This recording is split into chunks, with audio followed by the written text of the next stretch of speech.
ನಾನು ಪೂಜೆ ಮಾಡ್ಲಿಲ್ಲ ಅನ್ನೋ ಕಾರಣಕ್ಕೆ ನನ್ಗೂ ಕೂಡ ತುಂಬಾ ಬೇಜಾರಾಗ್ತಾ ಇದೆ. ವಯಾ ಮೀಡಿಯಾ ಇಂದ ನನ್ ಮೇಲ್ ಕರುಣೆ ತೋರಿಸಿ ಕಾಣಿಕೆ ಕೊಟ್ಟು ಹೋಗು. ವರ ಕೊಟ್ರೆ ನಿನಗ್ ನೈವೇದ್ಯ ಇಟ್ಟು ಧೂಪ ದೀಪ ಹಚ್ತೀನಿ. ಪ್ಲೀಸ್ ಸ್ವಾಮಿ, ಪ್ಲೀಸ್ ಸ್ವಾಮಿ, ಪ್ಲೀಸ್. ನೀನೇ ನನ್ ಗತಿ ಗಣಪತಿ, ಕರುಣೆ ಸಯ್ಯ, ಪ್ಲೀಸ್ ಪ್ಲೀಸ್.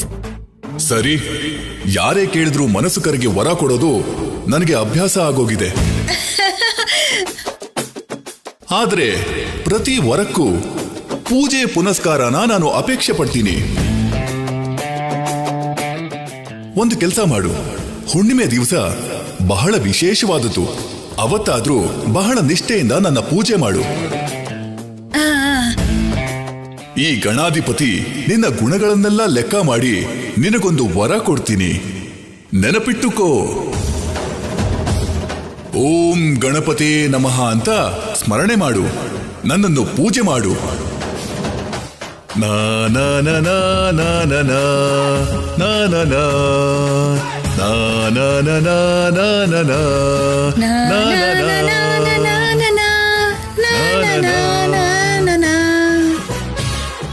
ನಾ ನಾ ನಾ ನಾ ನಾ ನಾ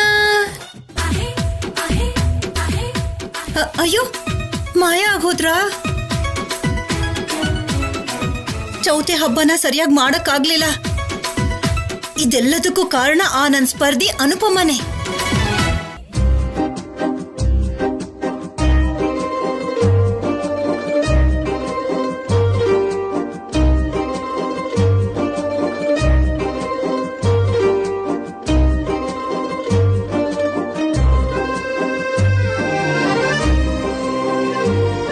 ಪಾರ್ವತಿ, ಆ ವಿಘ್ನೇಶ್ವರನ್ ದಯೆಯಿಂದ ಯಾವಾಗ್ಲೂ ಮನೆ ತುಂಬಾ ಸುಖ ಸಂತೋಷನೇ ತುಂಬಿರ್ಬೇಕು.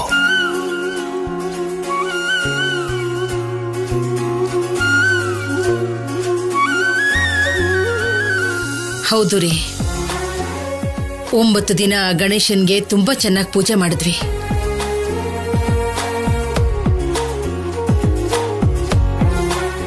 ಆ ಸ್ವಾಮಿ ಆಶೀರ್ವಾದ ನಮ್ಮ ಕುಟುಂಬದ ಮೇಲೆ ಯಾವಾಗ್ಲೂ ಇರುತ್ತೆ. ಹಾ, ಇರುತ್ತೆ ಇರುತ್ತೆ. ನಿಮ್ ಕುಟುಂಬದ ಮೇಲೆ ಮಾತ್ರ ಇರ್ಬೇಕು, ನಮ್ ಕುಟುಂಬದ ಮೇಲೆ ಇರಬಾರ್ದು, ಅಷ್ಟೇ ಅಲ್ವಾ?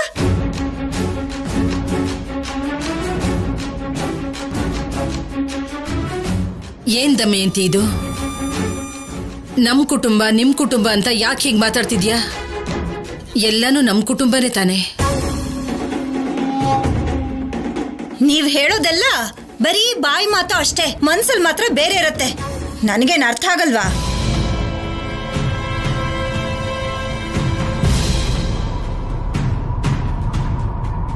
ದಮಯಂತಿ, ಯಾಕೆ ಹಾಗೆಲ್ಲ ಅನ್ಕೊಳ್ತೀಯ? ಅಮ್ಮ ಮನಸ್ಸಿನಲ್ಲೊಂದು ಹೊರಗಡೆ ಒಂದು ಯಾವತ್ತೂ ಮಾತಾಡೋಲ್ಲ. ಮಾತಾಡಲ್ವೇನೋ, ಆದ್ರೆ ನನ್ನ ಅಡ್ಡ ಹಿಡ್ಕೊಂಡು ಯಾವಾಗ್ಲೂ ಆಡ್ಕೋತಾನೆ ಇರ್ತಾಳೆ. ದಮಯಂತಿ,